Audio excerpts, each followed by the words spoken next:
Good morning, everyone. Thank you for joining us today. My name is Kurt Martin. I'm the Acting Superintendent of the Edmonton Police Services Information and Analytics Division. I'm also joined by Axon's Director of Responsible AI, Hanley Cook, and our Chief Innovation Technology Officer, Ron Anderson of the Edmonton Police Service. As many of you know, the EPS has engaged in many ways to continue its innovation and advancement of technology to support frontline officers and improve public and officer safety. In March of 2023, the provincial government mandated body-worn video cameras for all police agencies in Alberta. Since our rollout of these devices in September of 2024, they have helped improve evidence collection, documentation, early case resolution, and successful prosecutions. Additionally, they have been instrumental in our ability to enhance transparency, trust, confidence, officer accountability, and professionalism. Now we are taking the next step. This week, the EPS will begin a proof of concept testing to evaluate the technical performance of facial recognition-enabled body-worn video cameras. To be clear, this is not a continuation of the provincial government's mandate. The proof of concept is a limited testing period to determine the feasibility of facial recognition on body-worn video cameras and their functionality within policing. The EPS has partnered with Axon Enterprises Incorporated and will be the first police service in the world to test Axon's body-worn video camera facial recognition technology.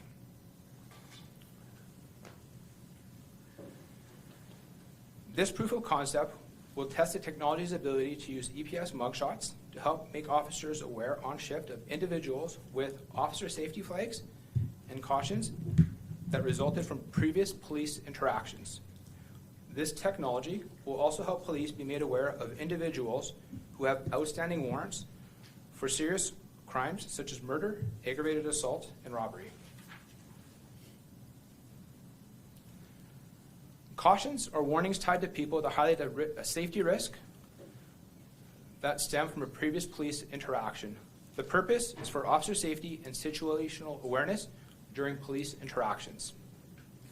In total, there are 6,341 unique individuals who have a flag or caution. Some of the examples of these flags or cautions are violent or assaultive, armed and dangerous, weapons, escape risk, and high-risk offender. Currently, there are over 20,615 charges that have gone to warrant in Edmonton. As police officers, we have an obligation to attempt to execute these warrants in a timely manner to ensure that people who are charged with criminal offenses can be tried within a reasonable time as per the Charter of Rights and Freedom and under the timeline set by the Supreme Court of Canada in R versus Jordan. The total number of people who have at least one serious criminal warrant that will be loaded into this watch list are 724 people. These 724 people have a combined 4,564 criminal warrants.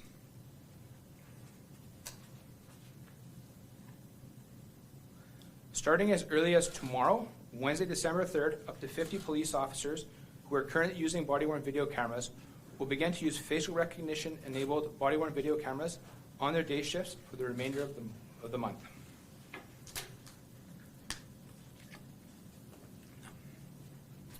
Police officers wearing facial recognition body-worn cameras will operate automatically in silent mode, which is a passive mode, while their cameras are actively recording. Officers will not receive potential resemblance notifications during this proof of concept.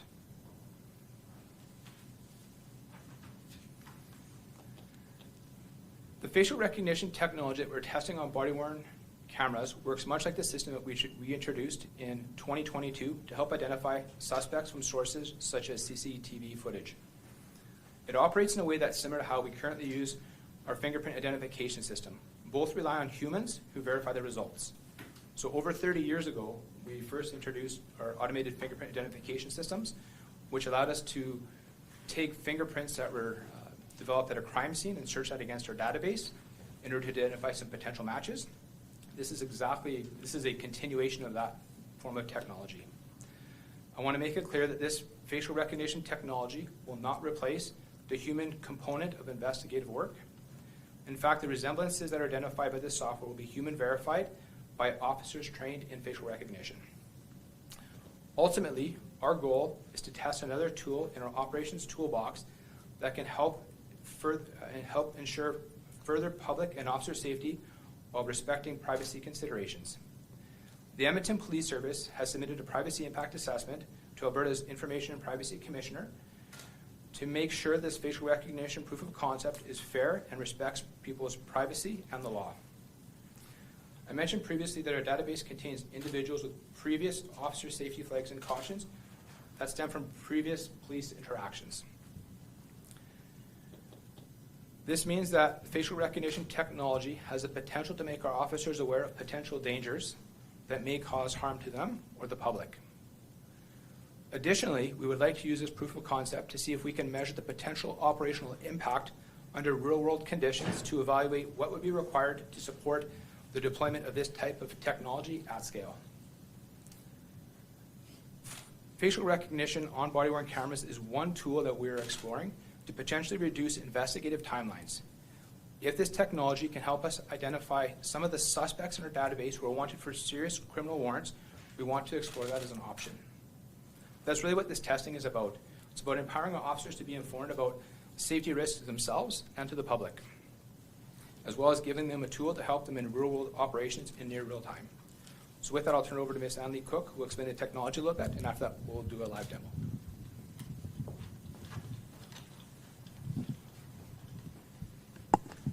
Thanks, Superintendent, and thank you to Edmonton Police Service for being our great innovation partners in externally evaluating this technology.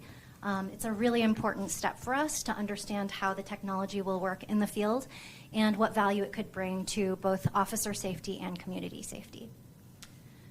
So Axon has developed this facial recognition system with public transparency and ethical approach in mind. The very start of the system really starts on the database upload. So Edmonton Police Service and any police agency would identify who their database would be constructed of. So in on EPS's database, there are the serious warrants and also the officer safety alerts. There are about 7,000 people in this database, and we really want to make sure that it's targeted so that these are folks with serious offenses who are uploaded into this database. So as a reminder, Axon does not have any kind of control to view, dictate, or even govern what kinds of people are uploaded into this person of interest database. This is entirely owned and operated by the agency themselves.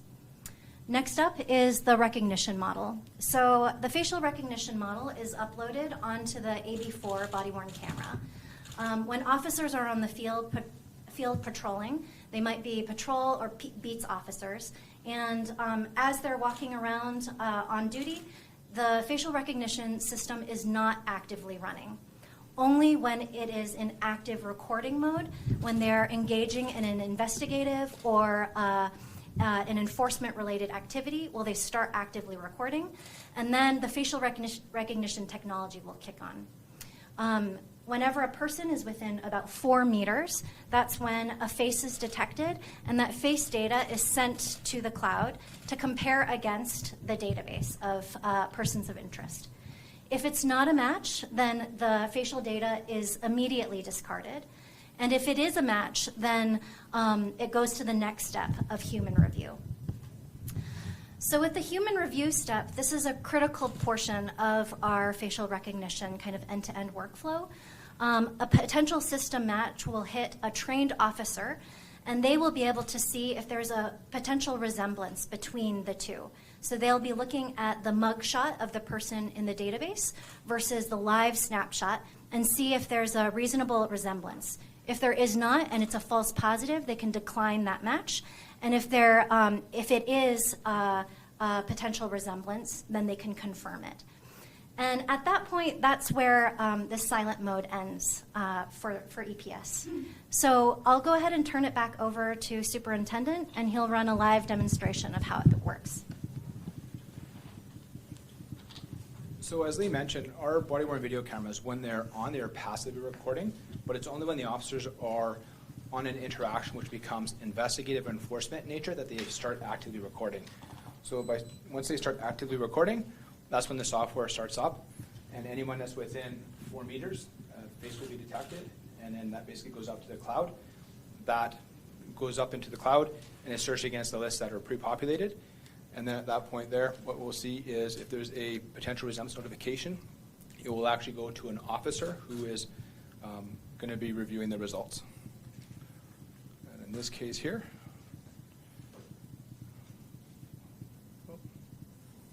there we go. So we can see that the mugshot photo of Ann Lee here is on the left, and the image on the right is the image that was just captured through the body-worn video. It's equipped with the facial recognition technology. The officer who is trained in the facial recognition will take a look and then make a determination if there's a resemblance. If they indicate that there's a resemblance, then the image will be saved, and then the officer will be notified.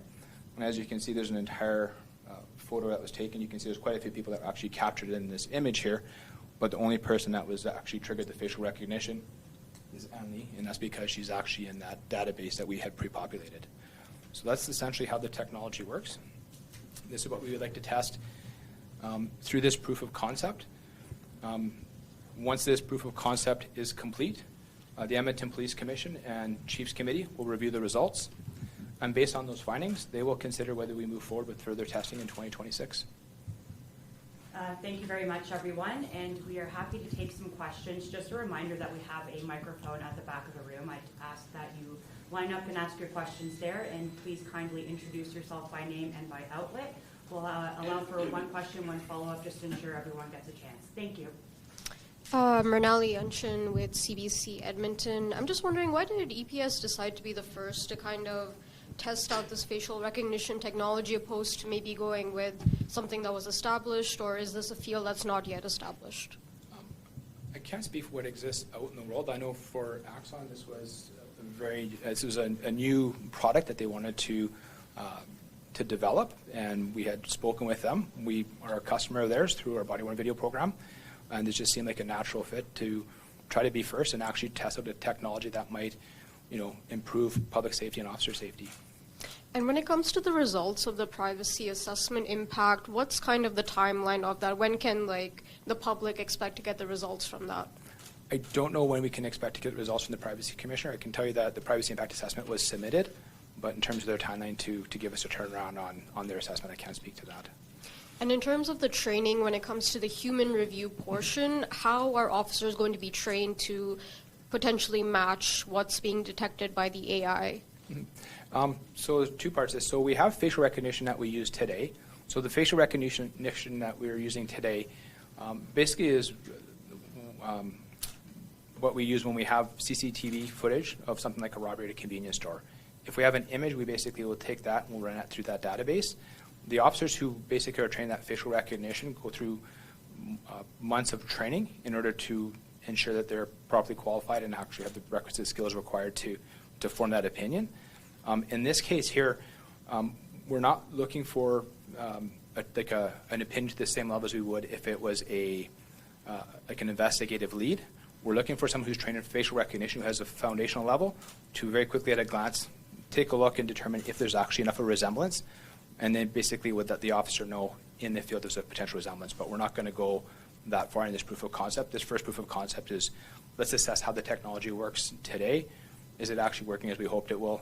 And then from there we'll be able to assess if we would have executed more warrants than we potentially, if we would have executed the same amount of warrants that we potentially would have if we had been made aware of these potential resemblance matches. Hi there, Julia Wong, CBC National.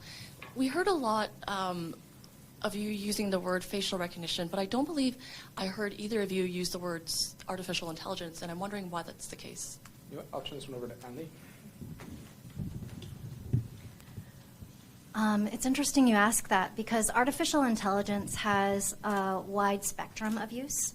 So on one end, you might have the generative AI, such as ChatGPT, where you are asking it questions and it is constructing a new answer for you, compiling lots of different information.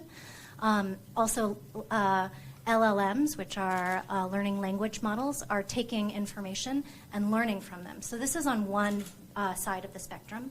On the other side of the AI spectrum is a machine learning model. And so machine learning is where you kind of train a model using a large data set to understand how it's going to make decisions. So it's not making any kind of new decisions, generating anything new. And that's where fingerprint recognition and facial recognition lie.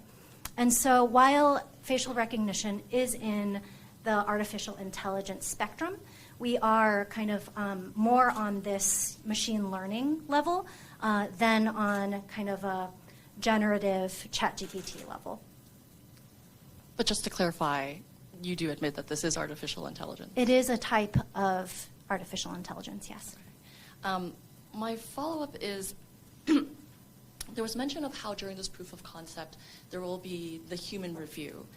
But after this is done and let's say EPS decides to continue using it, will there still be that element of human review, or at that point are we completely leaving it up to artificial intelligence? Well, from an Axon perspective, when we design the system, we always want to make sure that there is a human in the loop. And so the human reviewer is a really critical aspect of the entire system to make sure that with a system match, there's always an element of human discretion also in the system. The reason for that is because we know that this is a really powerful tool, and these are high severity people that we're looking for. So we want to make sure that the end-to-end accuracy always includes that human discretion as well. And I would just echo from the Edmonton Police Service perspective as well, that yeah, there will always be a human in the loop when it comes to this technology as we understand it today. For the last 30 years, like I talked about before, we've been using AFIS, like our automated fingerprint identification system. That requires a human to do that final evaluation and make that determination. So as we're learning about this technology and moving forward, that is the plan, is to continue with that human in the loop to do this review. But ultimately, it's, you know, even when we have the officer doing that first review, in a future phase, if this were to go, it will be the officer who's wearing the facial recognition equipped body-worn camera who will make that, you know, that final determination as to if there's actually a potential match with someone who has a warrant. Yeah. Hey there, Liam Newbeginning, Edmonton Journal. A couple more questions for Ann Lee from Axon. Sure. I'm just curious about Axon's, I understand this is your guys' machine learning model that's doing the facial recognition. I'm just curious, how was that model trained and where was all the data gathered for that model? So in fact, we are using a third-party model for this. And as you may recall, in 2019, Axon said no to facial recognition technologies because we had a lot of customers ask us for the use of the technology, and we wanted to understand where it was at that time. We took a look at the state of the art at that time and decided that the performance just wasn't good enough, especially when it came to demographic bias. So here we are in 2025, and we decided to take another look at the technology because it's everywhere. Coming through the airport, I didn't have to show my passport one time going through facial recognition. I unlocked my phone with Face ID, which is also a form. So we decided to relook at the models today. And we found that the state of the art are performing much, much better in terms of demographic bias, in terms of overall accuracy. And so to make sure that we have taken into account all of the historical learnings that have been taken into account in the industry, we are evaluating a couple of the state-of-the-art third-party models. Do you mind if I ask what those third-party models are and where they come from? At this time, we're still evaluating a couple of them, and so we're not at liberty to share, but once we have made our final choice, we will disclose all of that information. Will you be testing multiple of these models during this proof of concept testing, or are you guys going to be using just one? In this particular one, we have selected a single model, yes. And you're not able to share that? Not today, thank you. And then I'm just curious about, on EPS's end, about where locally this data and information will be stored.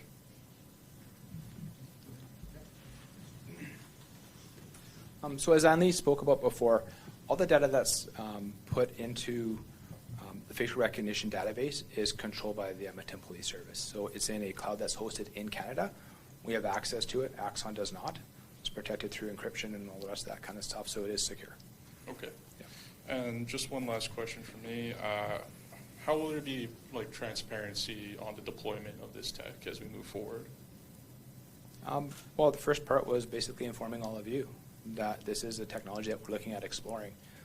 At this stage here, we're just evaluating it to see if there's potential applications, but none of the results of this during our first proof of concept will change police behavior. They're not even going to be notified about the potential resemblance notifications at all. So that's the first step. Before we actually go to any sort of other testing, if we decide to go down that road, we will come back and obviously have some, another media announcement and some public consultation, I would imagine, before we even go down that road. But first stop would be our police commission and Chiefs Committee.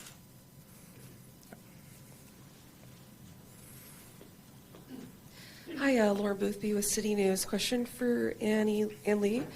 So you mentioned your report in 2019 found that the technology wasn't recommended for body cams.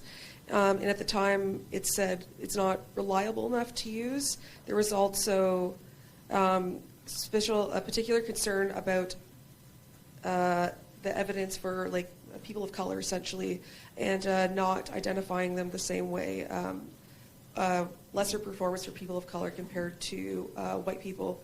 Has your technology improved that much that you can say confidently now that it does recognize fairly based on race? Those problems aren't there anymore? That's a good question. So when you look at facial recognition models today in the state of the art, all of the models that have the highest ratings have done a lot of research and a lot of training of their models to fill in the gaps that were previously there in 2019.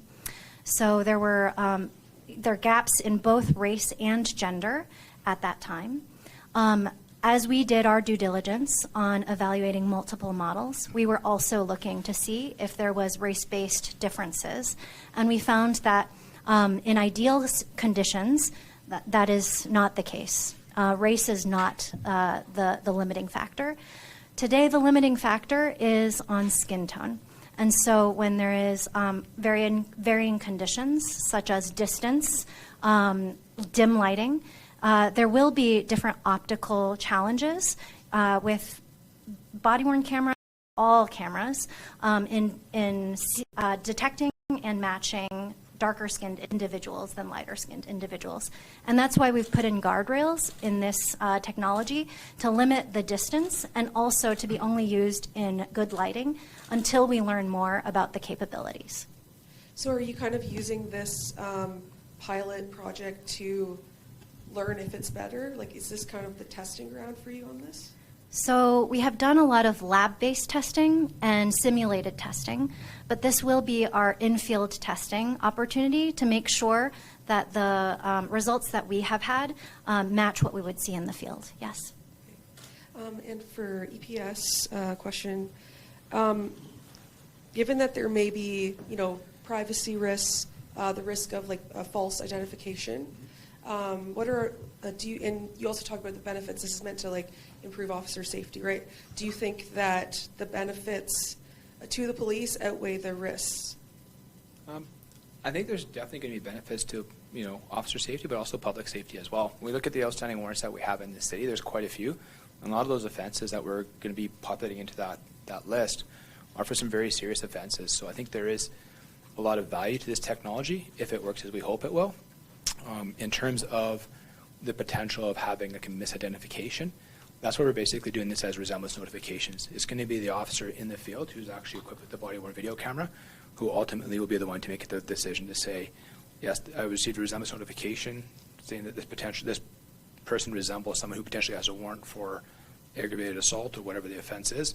They will do their due diligence as they would today in order to establish identity and confirm that person has a warrant. And just to clarify how it works, the officer will get notified after the in-person, the human verification? If we get to that phase. So at this stage here, we're just basically assessing the technology. If we go down a further phase, that's when an officer would become made aware. But like, need to stress that during this first proof of concept, this is brand new. This is This is a first for the Edmonton Police Service. This is a first for Axon. We really want to crawl before we run and before we try to walk to make sure that the technology is where it needs to be and to make sure that we've, properly considered, the ethical use of this technology and make sure that we're lawful in how we're using this technology. And a question for my colleague.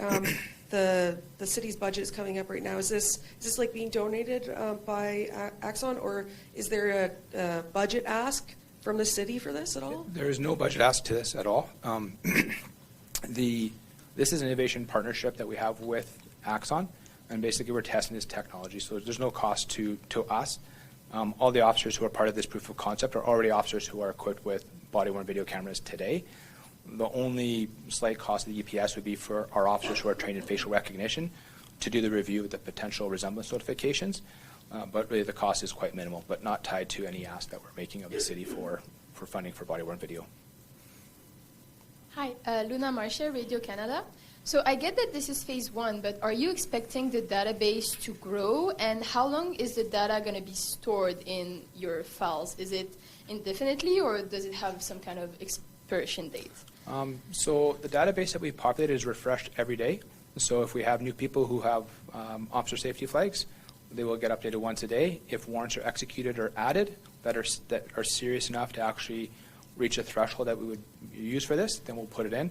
But like I said, this is a proof of concept that's going to run till maybe the end of this month, at which point we're going to stop and evaluate what this would actually look like if we were to actually put this out in production and use this in real world. It will be things that we'll have to determine based off of the results of our proof of concept.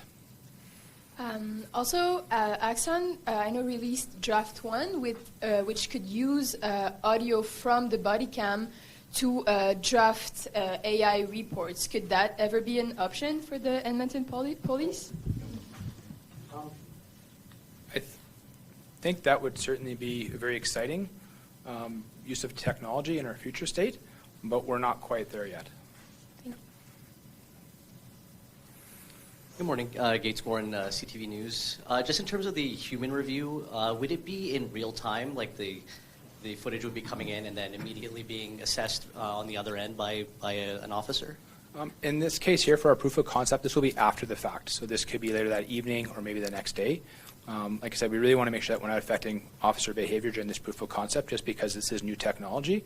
In a future phase, the idea would be obviously to do this in near real time and make sure that our officers are aware of any potential dangers that exist to them right away or to the public if they're, interacting with someone who potentially has, a serious warrant for. And just another question regarding privacy. Will EPS be working with the Privacy Commissioner regarding any further advancement of this technology? Yeah, the Privacy Impact Assessment has been submitted to the Privacy Commissioner, so obviously we welcome any feedback that they would have for us. Hello, Sarah Reeves, CBC News. I just forgot my question. You mentioned that there were about 50 officers who were going to trial this proof of concept. Is there any particular way that those officers were chosen? It's just up to 50, and we tried to pick officers who were working primarily during the day, just because some of the limiting factors in terms of lighting and stuff. But we really wanted to get the best amount of data that we could. So typically it was going to be patrol officers, beat officers, the people that we know are going to primarily be working day shift during the course of this month. And then excuse my ignorance on the next one. In terms of how the body-worn cameras are used right now, you mentioned that the facial recognition and sort of that technology wouldn't be turned on unless there was actually an investigation. I guess, like, how often are they on right now? Is it the same situation they're only on in sort of interactions and? Yeah, I'll clarify, yeah. So what happens is, as a police officer, once the cameras are on, they're always passively recording. Okay. And that passive recording is for officer safety reasons. So if we had a horrible event where one of our officers was hurt, they were unable to turn on their body-worn camera, we would have the ability to physically retrieve that data from the device. But the way our officers are trained is that if they are on a call, which is either going to be enforcement or investigative in nature, that's when they start actively recording. So when they start actively recording, that's when the sound comes on, that's when the resolution of the camera jumps up, and that's when that facial recognition technology is activated for a proof of concept. The body-worn video camera that are operating today, all that footage is basically stored and, whenever we lay charges, disclosed to defense and to the Crown. because then this is sort of, I guess, the ignorant part. But just based on other stories I've covered, it has been like people who have been wanted on warrants have been caught based on officers potentially, I mean, in some situations off duty, but also just sort of out and about, and then happen to recognize them. Obviously, there's thousands of people who are out on warrants or wanted on warrants. Would it not be beneficial to have that sort of facial recognition running frequently enough that if you were passing by people or you were interacting with a group and, you know, there were some other individuals there who you weren't directly interacting with but were wanted on a warrant, like... Yeah. That's awesome. No, you know, it's a very good question. I think really as a police agency, we really want to respect individuals' rights and their privacy interests and stuff. So for officers just to simply go out and basically automatically capturing, you know, people's images and basically searching that against the database all the time, I think would be too intrusive. And that's why we really tried to limit it to when the officers are actively recording as part of an investigation that they're on or an enforcement action, just to try to find that balance between what is reasonable, because we don't want to overreach. Thank you. Hi, Jasmine King, Global Edmonton. You mentioned that you've submitted this to the Alberta Privacy Commissioner, but you're still waiting to hear back. So without that, I mean, how is the proof of concept going ahead right now? Do you need permission from them to start using it? No, we do not need permission. We just basically have to submit it. But we did get legal opinions from one of our criminal lawyers as well as a lawyer who specializes in privacy law as well to basically inform us and also to help us in what we've submitted to the Privacy Commissioner for their assessment. And you mentioned that obviously right now it's going to be working on silent mode, but if you do identify a person, what would happen if you do run into someone who is wanted for a warrant during this proof of concept? I mean, what are the steps after that? And during this proof of concept, my hope would be that the officers would have run that individual and basically executed that warrant. But this will basically help prove out the value of the technology. But in this case here, the officers won't even be made aware of a potential resemblance notification. These will just be last questions, just in the interest of time. Thank you. Everyone's gone around, so appreciate that. Hi, thanks for taking another question. Just curious, after this proof of concept is done, how exactly are you going to evaluate it? How will you know if this has been effective, and then what are your metrics for success? There'll be a few things that we'll have to kind of consider. Part of this proof of concept will help us to determine what measures of success will look like. Some of the things off the top of my head that I could hypothesize about would be if our officers executed, 3 warrants and there was the potential that they could have executed 50 warrants and we missed all those warrants, then that for me would basically highlight the potential value of this technology. Another use case would be, when it comes to officer safety flags, if we have an officer who's dispatched to an event and we have someone who's known to be armed and dangerous and be in possession of weapons through previous police interactions, one of the big benefits of this technology would be to allow our dispatchers to basically send additional police officers to that scene to make sure that officers are safe. So it'll be those kind of things. Those ones would be harder to measure, but some of the other things that we basically will be looking at is how well the technology works in Edmonton. Obviously, it gets dark pretty early here. Lighting conditions or cold temperatures during the winter time, all those things will factor into what we're looking at in terms of a successful proof of concept. Andy, do you want to add any? No? Okay. And then just quickly, you say the words artificial intelligence and everyone kind of gets a little bit nervous. I mean, what do you say to Edmontonians who are anxious about the use of AI in something like this? I think AI it's new, it's exciting in many respects. In some ways it can be very scary because it is new. For us, like Andy talked about, this is more along the lines of machine learning. This is, in my mind, something that's very similar to automated fingerprint identification system that we've been using for like 30 years. It just takes it to a different level. We're now using faces instead of fingerprints left by criminals at crime scenes. So it's a different use of similar technology, but it does obviously fall under the artificial intelligence realm. Last question. Thank you so much. Just to clarify, could this be used in ongoing investigations? Through our proof of concept? Yeah. No. Okay, No. cool. And is there like a margin of error, or is that going to be tested during the... Yeah, as with any kind of facial recognition technology, we know that there's going to be some kind of false positive rate. The real proof point is to understand how it operates in the field versus what we've tested in the lab. But because any system would potentially have a false positive, whether it's 1 in 10,000, 1 in 100,000, 1 in a million, we really want to make sure that that human is in the loop.